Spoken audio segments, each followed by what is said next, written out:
다간 구성의 과정 1. 백성 만들기. 훼손된 하나님 나라를 회복하기 위해 하나님은 타락의 현장에 급히 개입하셨습니다. 하나님과의 언약 관계를 깨뜨리고 사탄과 짝을 맺을 인간을 찾아오셔서 둘 사이에 적개심을 심으셨습니다. 그리고 여자가 낳을 한 후손을 통해 뱀을 물리치시고 자기 백성을 회복하실 구속 계획을 보여주셨습니다. 이러한 계획 아래 하나님은 먼저 하나님의 나라의 백성을 준비하는 일에 착수하십니다. 네, 지난주에 배웠을 때 이러한 모습들을 한 번 더 이제 리뷰하는 건데요. 급히 하나님께서 주고 마땅한 인간들을 내버려 두시는 것이 아니라 급히 개입하셔서 그때부터 이미 구속 과정을 시작하셨지요. 특별히 택하신 백성, 여자의 후손을 통해서 온 백성에게는 적개심을 심어줘서 끝까지 이 땅을 살아가면서 그의 후손들을 중에 구속자가 나올 뿐만 아니라 믿음의 자손은 끝까지 마귀와 이 땅에서 영적 전쟁에서 싸우지만은 끝내 신자들은 승리한다. 이런 내용도 좀 살폈었고요. 그래서 창세기 33장 15절 말씀을 우리가 잘 알다시피 원시복음, 이제 뱀이 그 여자의 후손을 통해서 오실 십자가 사역을 이루실 그분을 통해서 완전히 패배하는 모습들을 원시복음을 또 한번 살폈었고요. 그러니까 하나님은 먼저 하나님 나라의 백성을 준비하는 일을 이제 시작한다고 하는데 두 계보가 있습니다. 두 계보 한번 읽어볼게요. 타락한 아담과 하와가 에덴에서 쫓겨난 후 자녀를 낳았으나 형 가인은 동생 아벨을 죽입니다. 이후 아담과 하와는 셋을 출산했고 창세기는 가인과 셋 그 줄의 계보를 설명합니다. 특이한 점은 이 두 족보와 관련한 이야기가 상당히 상반된다는 점입니다. 각각의 계보가 지닌 특이한 점을 간략히 살펴봅시다. 먼저 에녹에서 라멕으로 이어지는 가인의 계보는 온통 어두운 이야기뿐입니다. 가인이 낳은 아들은 에녹인데 그 이름을 본떠 성을 쌓습니다. 하나님은 죄를 지은 가인에게 유리하며 방황할 것을 명하셨지만 가인은 하나님의 말씀을 무시한 채 성을 쌓고 자기 아들 이름을 붙였습니다. 라멕의 경우 치를 떨게 하는 범죄를 저지릅니다. 그는 아내 둘을 둔 일부 다처제의 시조였으며 조상 가인의 행위를 본받아 살인자가 됩니다. 소년이 자신에게 약간의 상해를 입혔다는 이유로 묻지마 살인을 저질렀습니다. 라멕의 아들들 즉 야발, 두발 가인은 모두 문명의 시조입니다. 그런데 자기들이 일군 문명을 선하게 사용하지 않습니다. 그렇죠? 에녹에서부터 라멕으로 이어지는 것은 앞서 읽었듯이 온통 어떻습니까? 지저분하고 폐역적이고 어두운 이야기로 시작하고 있어요. 그 계보의 줄기는요. 그래서 하나님이 하지 말라 그랬는데 그렇게 자기 멋대로 자기 아들의 이름을 지어서 성을 쌓기도 하고, 또 라멕은 어때요? 일부 다처제가 이때 시작되는 거죠. 일부 다처제가 성경에서는 남편과 온전히 한 몸이 되어서 아내 한 명만 둬야 되는데 일부 다처제가 라멕이 이 죄를 지었을 뿐만 아니라 살짝 부딪히고 상해를 입혔다는 이유로서 이때 뭐 묻지마 살인이 라멕이 이제 또 시조가 되는 것이죠. 그러니까 뭐 이게 하나님이 전혀 기뻐하지 않고 오히려 자기 자율적인 존재로서 멋대로 막 살아가는 거예요. 그래서 여기 또 그 라멕의 아들들이 야발, 유발, 두발 가인이 나오는데요. 그런데 자신들이 열심히 노동해서 하나님께 영광을 이제 바쳐 노동이 이제 저주로 변했지만 그 노동을 하면서 소상케 하는 하나님께 영광을 올려드려야 될 이 시조의 야발, 유발, 두발 가인이 어떻게 했습니까? 문명을 선하게 사용하지 않는 거예요. 하나님께 영광을 돌리지 않는 겁니다. 반면 다른 계보 이제 설명하죠. 읽어보겠습니다. 셋의 계보는 이와 다릅니다. 에노스로부터 노아에 이르는 이 계보에는 경건한 인물들이 많이 등장하는데요. 에녹, 우리가 잘 알죠. 에녹은 여기서 나오는 앞에 읽었을 때 에녹도 나오고 우리 조금 이따 라멕도 살펴볼 텐데요. 동일 인물이 아니에요. 지금 읽은 이 선한 줄기에서 나오는 셋의 계보에서 나오는 에녹은요, 야렛의 아들 에녹이에요. 우리가 잘 알다시피 365년을 하나님과 동행하다 죽지 않고 온전히 하늘로 올림받은 에녹을 말하고 있고요. 또 그 후손 라멕도 등장하는데 앞에 나온 그 선하지 않은 77배 저주를 받은 그 라멕을 말하는 것이 아니고 무드셀라의 아들 라멕입니다. 이 라멕은 하나님의 위로를 기다리는 자였어요. 그런 이름을 본떴고 그렇게 선하게 살아갔고, 노아는 뭐 설명할 필요가 없겠죠. 뭐 하나님의 의인이었다, 당대의 의인이었다, 그렇게 평가받았기 때문에 이 셋의 계보는요 가인과 달리 경건한 후손으로 이어지기 시작합니다. 그래서 이와 같이 두 족보의 자손들은 질적으로 다른 후손임을 우리가 볼 수 있는데요. 공교롭게도 두 계보 사이 자손들의 이름이 굉장히 유사하죠. 똑같거나 유사하거나. 반면 그 행위는요, 천지 차이입니다. 두 계보가 서로 대립각을 세우면서 완전히 다른 양상으로 진행되는데요.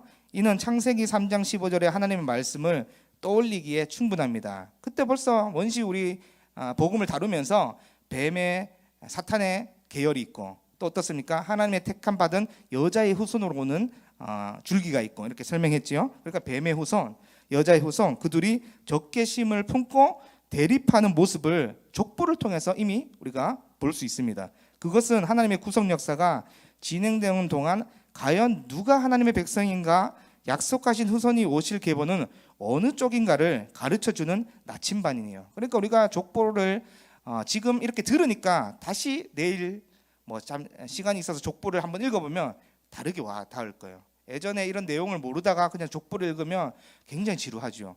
야, 족보 이렇게 길게 적어놨어. 그런데 지금 이 내용을 알고 내일 한번 다시 읽어보십시오. 이 맞네. 하나님 여자의 후손을 통해서 오실 이 선한 줄기의 라인, 또 뱀의 자손의 라인, 괜히 있는 게 아니죠. 이 족보가 그런 스토리를 끼고 있는데 어느 쪽인가를 가르쳐주는 나침반이라는 거예요. 하나님은 인류가 죄를 지어서 에덴에서 쫓겨난 상황에도 여전히 하나님의 백성의 계보를 보존하고 계십니다. 그러니까 이미 개입하셔서 이 하나님 나라를 보존하는 것 자체가 어떻습니까? 신실하다는 거예요. 하나님께서 신실하다는 거, 절대 흔들리거나 변하지 않고 신실하신 분이다라는 것을 알 수 있죠. 경건하게 이어지는 셋의 족보가 이를 증명합니다. 네. 2번 우리 홍수 심판, 바벨탑, 그리고 하나님의 백성, 이 스토리도 너무 유명하죠. 네, 한번 읽어볼게요. 하나님께서 보존하신 백성의 계보는 창세기 3장 15절의 말씀대로 뱀의 후손에 대해 적개심을 품어야 했지만 점점 그렇지 못합니다. 극기야 하나님의 아들들이 사람의 딸들의 아름다움에 반하여 아무나 아내로 삼기에 이르렀습니다. 하나님은 이내 진노하셨고 온 세상을 홍수로 심판하셨습니다. 그런데 이 심판 과정에서도 하나님의 구속 의지는 여전히 드러나고 있습니다. 하나님은 노아를 택하셔서 경건한 후손의 계보로 이어지도록 은혜를 베푸셨습니다. 모든 짐승의 암수 한 쌍을 방주에 태우신 하나님의 의도는 분명 온 세상을 하나님 나라로 회복하시려는 뜻이 분명했기 때문입니다. 여기서 또 한 가지 배우게 되죠. 그냥 우리가 한 번쯤 질문해 볼 수 있잖아요. 하나님께서 왜 인간, 노아 그 자손들만 태우면 되지 왜 동물에 한 쌍씩 태우게 했을까? 우리가 근데 앞서서 배웠을 때 하나님께서는 온 세상 피조 세계를 다시 회복시키려고 준비하셨다라는 것을 이미 2강 상간에서 여러 번 다뤘기 때문에, 그래서 여기서 이제 같이 태우게 되는 것이죠. 그러나 온 세상을 하나님 나라로 회복시키려는 뜻이 분명했기 때문입니다. 그러나 피조 세계의 회복은 하나님과 인간의 언약 관계가 먼저 회복되어야 됩니다. 이에 하나님은 홍수 이후 노아와 다시 언약을 맺으십니다. 그러니까 창조 언약의 초반에 다루었다면 다시 홍수 심판하고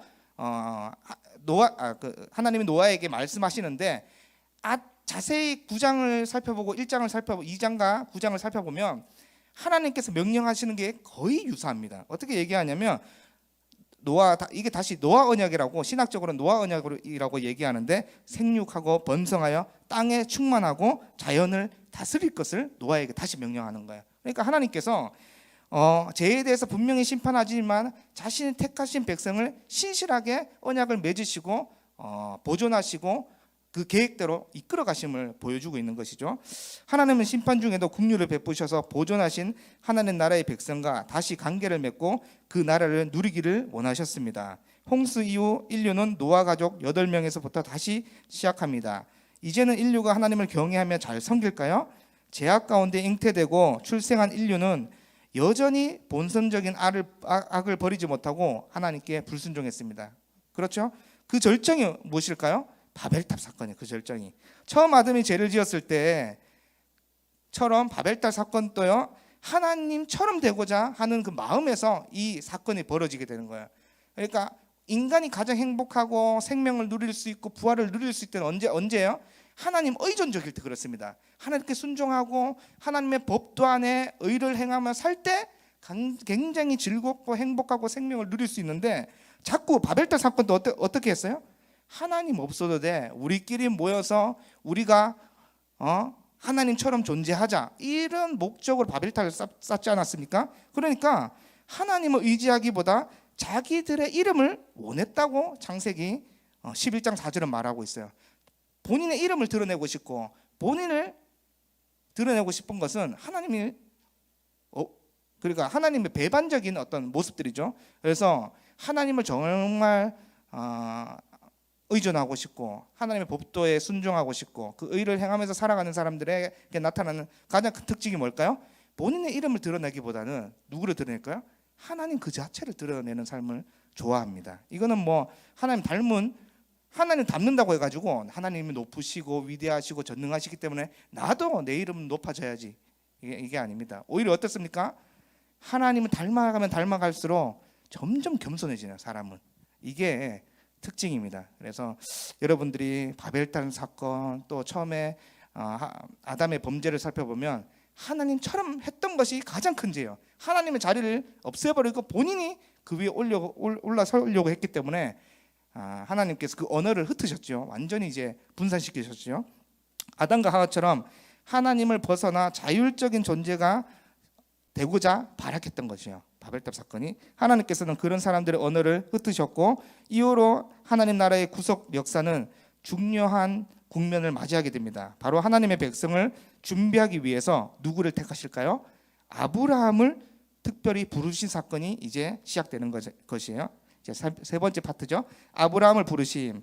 하나님 나라의 백성으로 한 민족을 이제 준비시키는데요. 읽어보겠습니다. 창세기 11장까지 창조와 타락, 구속이라는 큰 계획에 관한 이야기로 숨가쁘게 진행되었다면, 창세기 12장부터는 보다 본격적으로 세밀하게 구속 역사가 진행됩니다. 그 첫 번째가 하나님 나라의 백성을 새롭게 만드는 일입니다. 타락한 세상에서 하나님 나라의 백성, 곧 여자의 후손은 누굽니까? 에덴에서부터 창세기 11장까지는 셋의 후손 중에 셈의 자손들이었습니다. 하지만 안타깝게도 모두 하나님 나라의 백성답게 말씀에 온전히 순종하는데 실패했습니다. 사람의 딸들을 사랑했고, 홍수에서 건진 받고도 악을 행했고, 바벨탑을 쌓았습니다. 이제 하나님은 하나님 나라를 세우는 통로를 온 인류에서 한 가족에게 집중하십니다. 그 시선의 끝에 아브라함이 있습니다.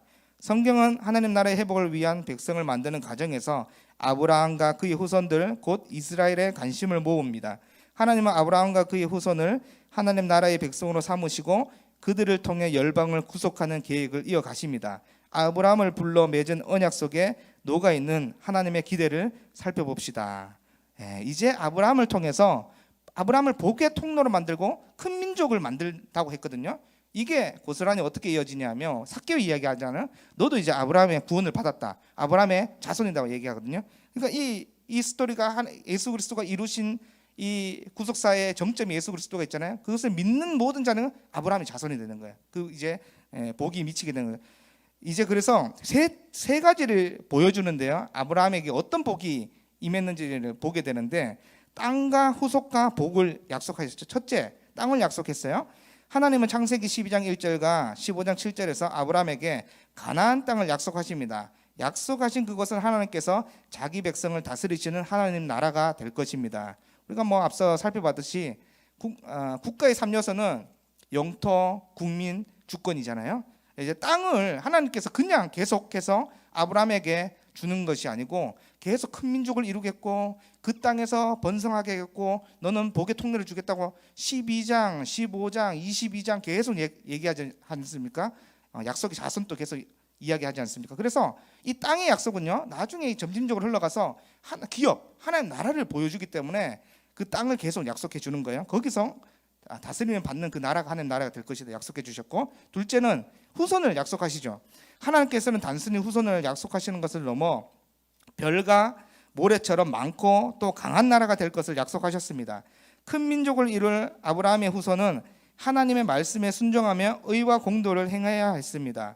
하나님의 말씀과 다스림에 순종하는 이 민족이 바로 하나님의 백성이 될 것입니다. 후손이 굉장히 중요하죠. 그래서 아브라함이 사실상은요 22절부터 하나님이 거의 끌고 가셔요. 엉뚱한 짓도 하고 누이라고 막 속이기도 하고 12장에 한번 속였고 20장에 또 아비멜렉 왕이 무서워가 자기 생명을 보존하고자 또 숨기셨는데 결정적으로 이 사라가 전혀 이 후손에 대해서 낳을 수가 없는 태의 문이 완전히 닫혔는데 자기 의지대로 한번 이 그 하나님의 약속을 이뤄보려고 하갈과 동침해서 이스마엘을 낳지 않습니까? 그런데 하나님께서 인간적인 방법은 아니야, 내가 보여줄게. 그래서 기적적으로 사라의 태를 통해서 이삭을 보여주니까 22장 때 아브라함이 전혀 달라진 우리 이삭을 드리는 번제단에 이삭을 드리는 그런 믿음의 행동을 보여주지 않습니까?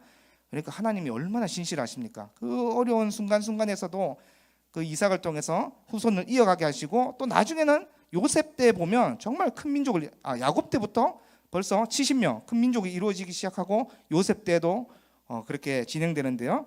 그 후손들을 강하고 그렇게 많게 하겠다고 약속하셨죠. 셋째, 복을 약속하시는데 아브라함을 어떻게 부르요? 복의 근원으로서 더 정확히 말하면 복으로 삼습니다. 이는 아브라함뿐 아니라 그의 후손에게도 동일하게 적용되는 약속입니다. 아브라함과 그의 후손 이 복인 이유는 이들을 통해 온 열방이 함께 복을 얻기 때문입니다. 그렇습니다. 하나님께서 아브라함을 부르신 이유는 그와 그의 후손들을 통해 천하 만민 즉 열방에 복을 주시기 위해서입니다. 온 세상이 다시 하나님 나라로 구속되고 회복되는 복이 아브라함과 그의 후손을 통해서 성취될 것입니다. 아브라함과 후손은 열방을 향한 선교사의 역할을 이제 감당하게 될 거예요. 그리고 축복의 통로죠. 복 자체가 아브라함이라고 이미 창세기 12장 때 하나님 그렇게 부르셨기 때문에, 또 창세기 3장 15절에서 약속하신 여자의 후손은요 아브라함의 후손으로 오실 것입니다를 잘 드러내고 있어요. 아브라함에게 주신 약속을 여러분 종합해 보면 하나님께서 지금 아브라함을 부르시고 큰 민족 이스라엘을 이루어서 그들을 바로 하나님 나라의 백성으로 삼을 것을 이야기하고 있습니다. 그들은 약속의 땅 가나안에 정착해서 그곳을 하나님 나라로 만들 것입니다. 하나님은 아브라함과 그의 후손을 통해 천하 만민이 복을 얻을 것이라고 약속하셨습니다. 아브라함과 그의 후손 이스라엘뿐만 아니라 그를 통해 어떻습니까? 열방이 구속되고 하나님 나라에 참여하는 복을 누리기를 하나님은 원하고 계십니다. 이제 남은 것은 이 약속대로 과연 잘 성취될 것인가 하는 것입니다. 하나님께서 아브라함에게 주신 약속들이 잘 이루어진다면 어떻게 될까요? 온 세상은 구속의 은혜를 누릴 겁니다. 과연 하나님은 약속에 신실하실까요? 또한 약속을 받은 아브라함과 그의 후손도 하나님과의 약속을 잘 기억하고 신뢰할까요? 네, 4번 족장 이야기 한번 살펴봅시다. 아브라함을 부르신 이유, 그의 생애와 이삭, 야곱으로 이어지는 족장의 이야기는 과연 하나님께서 아브라함에게 하신 약속을 잘 지키시는가 하는 문제에 답을 보여줍니다. 특별히 창세기 12장 이후부터 출애굽기 초반까지는 아브라함에게 주신 약속 중에 후손에 대한 약속이 과연 잘 이루어지는가, 하나님 나라의 백성이 잘 준비되는 것을 보여줍니다. 예를 들어 보면 아브라함이 후손으로 큰 민족을 이룰 것이라고 분명히 하나님께서 약속하셨지요. 정작 아까 얘기했듯이 사라는 어떻습니까? 사라 이미 이 아이를 낳을 수가 없는 상황이었어요. 큰 민족은 고사하고 임신조차 할 수 없는 상황이었죠. 그래서 아브라함이 이제 인간적인 방법으로 이제 하갈을 취해가지고 이스마엘을 이제 낳게 되죠. 그러나 하나님은 아브라함의 장계를 인정하지 않고 어떻게 합니까? 도무지 임신할 수 없는 사라를 기적적으로 사용하셔서 이삭을 낳게 하셨어요. 아브라함은 어떻습니까? 사실 아브라함의 믿음의 조상 맞지요. 맞는 이야기인데 12장부터 자세히 살펴보면요 엉뚱한 짓을 아브라함이 할 때마다 손 내미시고 이끌어서 하늘의 바깥에 별들을 보여주시면서 이거 봐, 너 후손을 별처럼 많아지게 할 거야, 강한 나라 되게 할 거야, 복의 통로로 반드시 내가 이끌어 갈 거야. 누가 말씀하셨습니까? 하나님이셔요. 아브라함은요 신실하지 않았지만 우리 하나님은 어땠습니까? 약속대로 신실하게 일하는 분이심을 보여주셨어요.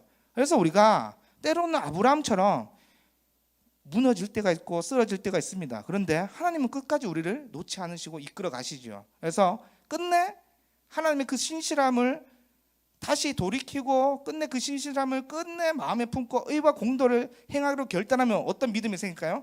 이삭을 바치는 그런 믿음의 행동들이 우리의 삶에도 충분히 일어날 수 있다는 거예요.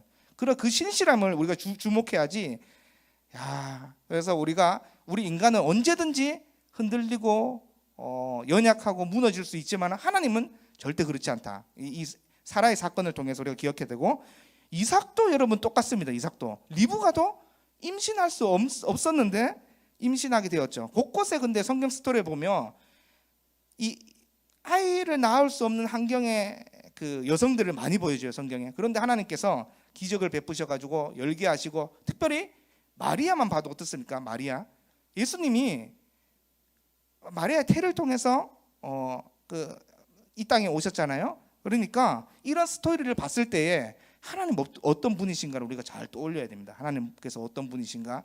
하나님께서 기적을 베푸신 건 맞죠. 근데 기적이 초점이 아니고 이런 일들을 통해서 어떤 분이신가를 우리가 초점을 맞춰야 돼요. 어떤 분이실까요? 신실하신, 본인이 약속하셨잖아요. 반드시 여자의 후손을 통해서 내가 성취할 그 나라를 너희에게 주겠다 약속하셨고, 그 불가능한 상황 비웃었잖아요. 사라도 비웃고, 이삭도 지금 리브가가 몇 살이고, 지금 환경을 봤을 때는, 상황을 봤을 때는 전혀 가능성 자체가 없어요.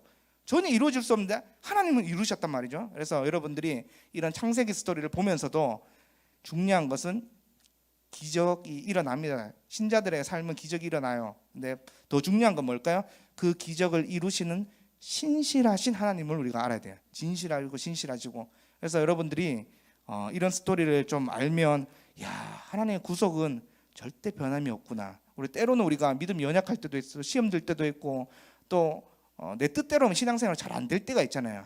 그때 자꾸 내가 뭘 좀 해보려고 발버둥 치면 더 시험에 빠지거나 더 힘드는 경우가 있는데, 그때 우리는 끊임없이 누굴 떠올려야 되냐면 신실하신 하나님을 떠올려야 돼요. 신실하신 하나님, 나를 끝내 붙드시고 두려워하지 말라고 명하시고 의로운 오음수로 꽉 붙잡고 계시고 하나님 나라의 기업으로 반드시 주겠다고 책임져 주시는 하나님을 떠올려야 돼요. 그래서 여러분들이 섭리 이런 것들 깊게 공부하면 정말 이 마음이 어려울 때가 있어요. 하나님 택하신 백성을 선택하고 또 유기된 자도 있다고 하니까 이게 정말 좀 마음이 어려울 때가 있는데, 그때마다 우리가 포인트는 그거예요.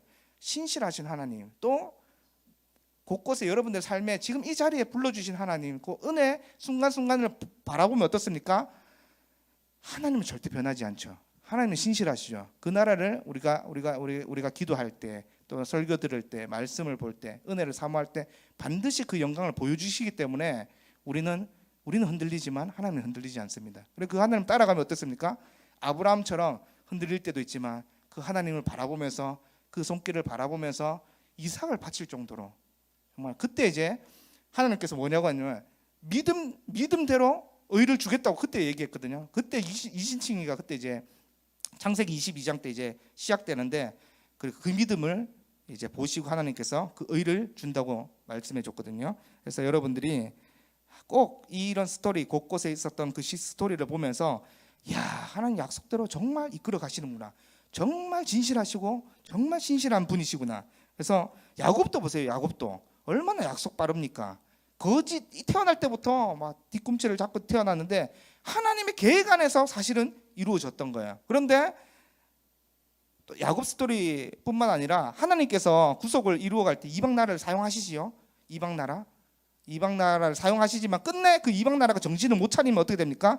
징계와 진노와 저주를 받게 되는 거예요. 그런데 하나님께서 이 섭리는요, 지켜볼수록, 구속 사역을 보면 볼수록 놀랍습니다. 여러분, 바벨론이 안 망할 것 같았잖아요. 페르시아가 안 망할 것 같았잖아요. 그런데 하나님은 그들을 사용하셔서 이스라엘을 정신을 차리게 하고 반드시 나의 민족을 징계는 하지만 저주의 자리로 내버려 두지는 않고 다시 돌아오라고 명령하시는, 이방 나라를 사용하시잖아요.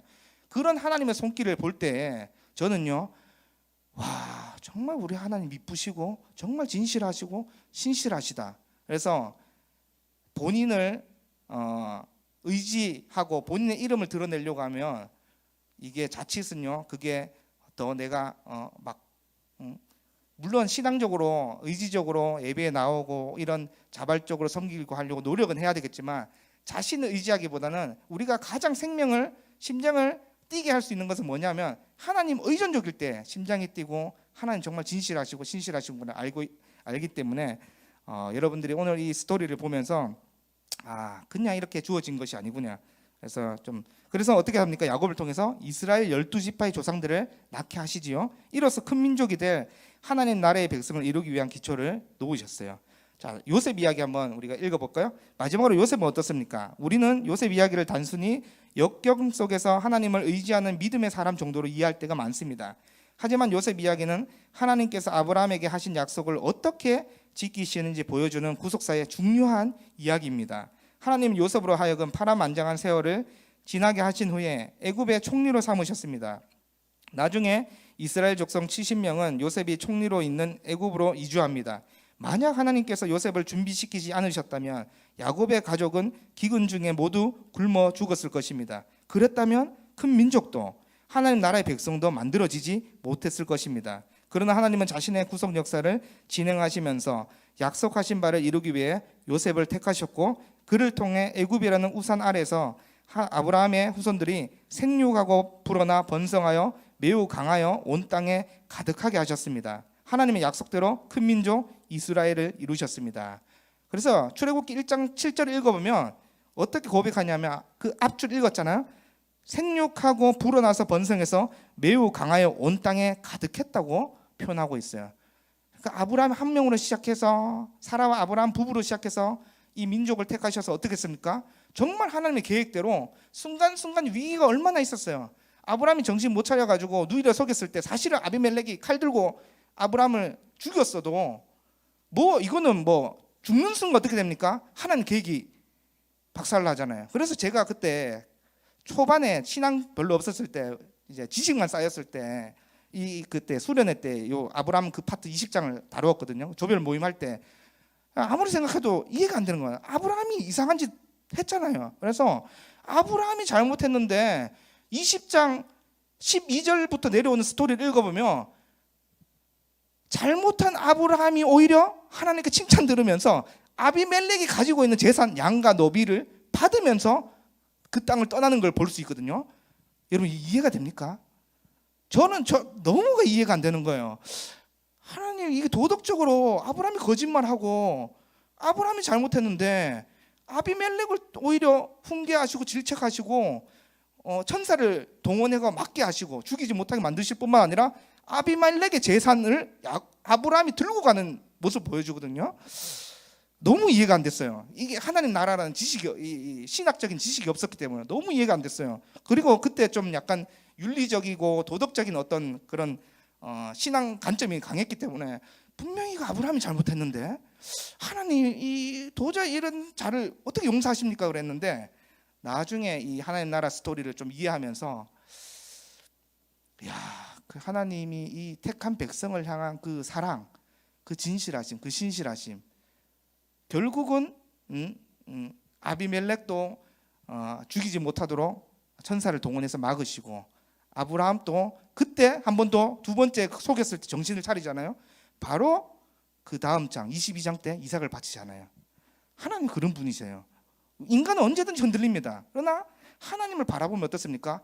정말 그 하나님 나라, 그 신실한 나라를 우리에게 주기 위해서 우리를 이끌고 계시는가는 여러분 그 손길을 놓치지 마시기 바랍니다. 그 스토리가 계속 이제 구속과정 5장, 5강, 6장, 7강에 출애굽기부터 사사기 이 시리즈, 열왕기 시리즈부터 하나님 구속과정이 어떻게 진행되는지 우리는 살피게 될 건데요. 그래서 여러분 이런 관점에서, 오늘 배운 관점에서 베드로전서 2장 9절을 한번 여러분들이 집에 가셔서 꼭 한번 묵상해 보시기 바랍니다. 우리가 1대1 할 때 외우는 구절이에요. 뭐라고 합니까? 너희는 택하신 족속이요 왕같은 제사장이요 거룩한 나라요 그의 소유가 된 백성이니 라고 이야기합니다. 그러니까 하나님께서 우리를 얼마나 사랑하십니까? 반드시 그렇게 하겠다는 거야. 그렇게 하고 지금 또 곳곳의 성경 스토리는요 얼마나 인간이 하나님을 자주 배반합니까? 또 우리의 신앙도 어떻습니까? 우리의 신앙도 하나님 중심을 보시잖아요. 그러니까 때로는 우리가 앞에서 열심히 봉사하고 열심히 섬기지, 마음은 막 어떤 사람이 믿기도 하고 어떤 사람은 불편하기도 하고 막 정죄하기도 하고 언제든지 우리 그런데 하나님 우리 중심을 다 보고 계시지만 끝내 비춰주시잖아요. 빛으로 너 그러지 마라, 의와 공도를 행하라, 그렇게 살아라 비춰주시기 때문에 얼마나 고맙습니까? 그러니까 여러분들이 이 요셉 이야기도 우리가 그냥 좀 믿음을 강하게 가져가지고 총리처럼 살자 이런 개념이 아니고 그를 택하셔가지고 요셉이 무너지면 다 무너지는데 요셉을 택해가지고 애굽 그 온전한 우산 아래에 가두셔가지고 정말 큰 민족이고 강한 나라로 이렇게 삼아 주셨잖아요. 그 출애굽기 1장 7절을 읽으면요, 창세기의 1장부터 50장까지 큰 민족을 이룰 거, 아브라함을 한 민족 삼아서 이끌어 가셨던 하나님이 생육하고 불어나 번성해서 매우 강하고 온 땅에 가득하게 했다라는 그 말씀을 보면서 정말 하나님께서 그렇게 하셨구나. 자, 나오면서 오늘은 조금 길지 않아서 나오면서를 좀 다루었는데 한번 읽어볼게요. 하나님께서 백성을 만드신 이야기를 통해 우리는 소망을 갖습니다. 하나님은 온 세상을 구속하시려고 아브라함에게 약속을 주시고 그 약속대로 신실하게 역사에 가시는구나. 정말 세상은 하나님의 신실하심 때문에 구속될 수 있겠구나 하는 확신과 기대와 소망을 가질 수 있습니다. 이제 이어지는 출애굽기는 하나님이 아브라함에게 하신 또 다른 약속, 민족 그 사람에 대한 약속을 했다면 그 다음 스토리는 뭐죠? 땅에 대한 약속을 어떻게 이루시는지 보여줍니다. 하나님 나라는 점차 회복해 가고 있습니다. 계속해서 하나님의 구속 역사가 어떻게 진행되는지 함께 살펴봅시다. 5강을 우리 기대하면서 오늘 배운 거 한번 리뷰하면서 답을 한번 달아볼게요. 1번 두계보, 이름이 비슷한 땡땡과 땡땡의 계보였죠? 뭘까요? 네, 뭘까요? 가인과 셋의 계보. 네, 맞습니다. 이 둘은 질적으로 다른 자손이었지요. 이는 창세기 33장 15절에 땡땡땡의 후손과 땡의 후손이 대립하는 모습을 보여준다. 뭘까요? 그렇죠. 뭐 거꾸로 해도 상관없어요. 하나님의 후손과 뱀의 후손, 뱀의 후손과 하나님이 대립하는 모습을 잘 보여줬죠. 하나님은 인류가 범죄한 가운데도 하나님 백성의 땡땡을 유지하고 계신다. 뭘까요? 계보를 유지하고 계십니다. 네, 좋습니다. 2번 큰 주제 한번, 홍수 심판 바벨탑 그리고 하나님 백성의 보존 볼게요. 셋 이후로 보존된 하나님 백성의 계보는 뱀의 후손에 대해 땡땡땡을 갖고 살아야 한다. 뭘까요? 그렇죠. 적개심을 갖고 살아야 됐죠. 하지만 땡땡땡의 아들들이 땡땡의 아들과 혼인했다. 뭘까요? 하나님의 아들들이 사람의 딸들과 혼인했다. 적개심을 버리게 된 거죠. 의와 공도를 행하지 못한 거죠. 그 결과 어떤 심판이 있었어요? 홍수 심판을 초래한다. 땡땡과 8명의 가족은 하나님 나라의 백성으로서 하나님을 땡땡하며 살아야 한다. 뭘까요? 노아 또 하나님을 의존하며 살아야 된다. 네. 그러나 인류는 하나님처럼 되려고 하는 땡땡땡 사건을 저지른다. 뭘까요? 바벨탑 사건. 이는 아담과 하와처럼 하나님 의존적인 존재가 아닌 땡땡땡 존재가 되려고 한 죄이다. 뭘까요? 자율적. 이제 좀 입에 붙었네요. 자율적 존재. 그렇죠? 내가 하나님이다. 이런 말이에요. 이 언약은 하나님 나라의 백성을 구원하시려는 하나님의 땡땡 언약이다. 뭘까요? 보존 언약. 네, 좋습니다. 3번 아브라함을 부르신 하나님 나라의 백성으로서 땡땡땡을 준비. 뭘까요? 땅을 준비는 이제 출애굽기부터 이제 5강부터 왠지 시작될 것 같고요. 뭘까요? 하나님 나라의 백성으로서 한 민족입니다. 한 민족을 준비. 아브라함과 사라를 이제 준비시키죠. 하나님은 하나님 나라 땡땡을 새롭게 형성하시려고 아브라함을 부르셨다. 뭘까요? 백성. 네, 맞습니다. 하나님은 이제 땡땡땡을 기점으로 땡땡땡 민족을 언약 백성 삼으시고 온 열방을 구속하는 일을 진행하실 것이다. 무엇일까요? 아브라함을 기점으로 이스라엘 민족을 삼으시고 열방을 향해서 나아가겠죠. 내용을 봅시다. 가나안 땅 약속했고 또 그 다음에 뭘 약속했을까요? 후손이 곧 이 말인데 민족을 이제 약속하셨고 또 복의 근원이 될 거다 얘기했고, 의미는 뭘까요? 열방을 향한 땡땡땡 뭘까요? 선교사. 네, 축복의 통로. 네, 족장들의 이야기 볼까요? 하나님께서 아브라함에게 주신 땡땡을 지키시는가의 대답 뭘까요? 언약. 네, 같은 말이죠. 약속을 지키시는가의 대답이죠. 특히 창세기 12장부터 출애굽기 초반까지는 땡땡에 대한 약속이 과연 이루어지는 대한 내용이다. 뭘까요? 후손. 네, 맞습니다. 후손에 대한 약속이 과연 이루어지는지에 대한 내용이죠. 즉 하나님 나라 땡땡이 잘 준비되는 것을 보여준다. 뭘까요? 백성이 잘 준비되는 걸 보여준다. 네, 좋습니다. 이렇게 4강 살펴봤는데요. 오늘은 과제를 2개 생각해 볼 과제를 여러분들 잘 기억하시고 적으셔도 좋고, 한 주간 목금토 주일 우리 예배 드리기까지 곰곰이 마음속으로 대답해 보세요. 1번과 3번 질문을 한번 던져볼게요. 여러분들이 이제 삶에서 숙제 과제예요. 삶의 과제. 1. 하나님의 백성 여인의 후손으로 살아가는 것은 하나님과 관계를 맺는 것입니다. 그 관계 안에서 하나님의 백성은 어떻게 살아가야 할까요? 네, 여러분들이 요 1번 질문을 묵상하시면서 잘 삶에서 대답하면 되겠습니다. 3번 질문 한번 해볼게요.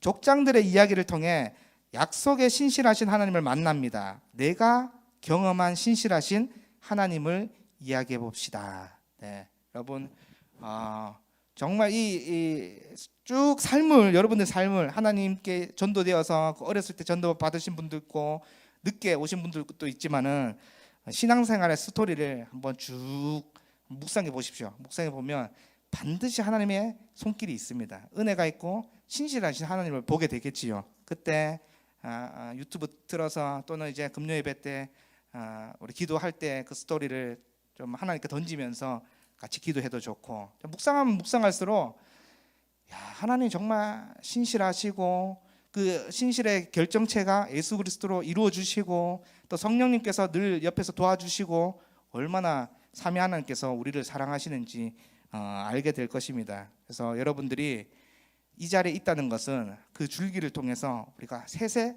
계보로서 하나님께서 지켜주시고 또 나중된 자가 또 먼저 된다고 했기 때문에 여러분들 가정을 위해서 끊임없이 기도해 주시고, 하나님 신실하신 하나님께서 우리 자녀들을 아시지요. 우리 남편, 우리 아내 아시지요. 때에 맞게 반드시 전도될 수 있도록. 그래서 하나님 만나면 정말 인생이 새로워 보입니다. 그래서 하나님 만난 인생은요,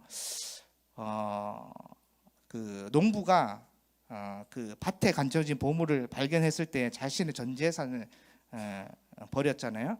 그러니까 그 농부는 뭐를 알았어요? 생명을 안 거예요. 하나님 나라를 본 거예요. 그렇기 때문에 자신의 전부를 드릴 수 있었던 거거든요. 여러분들이 이 지금 4장 그렇게 계속 배워가겠지만 정말 하나님께서 신실하십니다. 그렇기 때문에 신실하시고 그 하나님 나라는 예수 그리스도가 이루신 그 의로움을 우리에게 주셨기 때문에 그 하나님 나라에 우리가 당당하게 담대하게 들어갈 수 있는 나라거든요. 사실 우리가 못 들어가지요. 그리고 십자가에서 예수 그리스도께서 우리가 다 이루신 그 의로움 우리에게 전가시켜 줬기 때문에 얼마나 감사합니까. 그 나라는 나중에 우리가 마라나타 우리가 정말 그 눈물로 때로는 찬양하지 않습니까? 그때 우리가 확인하게 될 겁니다. 서로가 확인하게 될 거예요. 그 온전한 에덴, 새 창조된 그 하나님 나라, 새 하늘 새 땅에서 정말 하나님과 눈물도 없지요, 밤도 없지요, 질병도 없지요, 아픔도 없지요.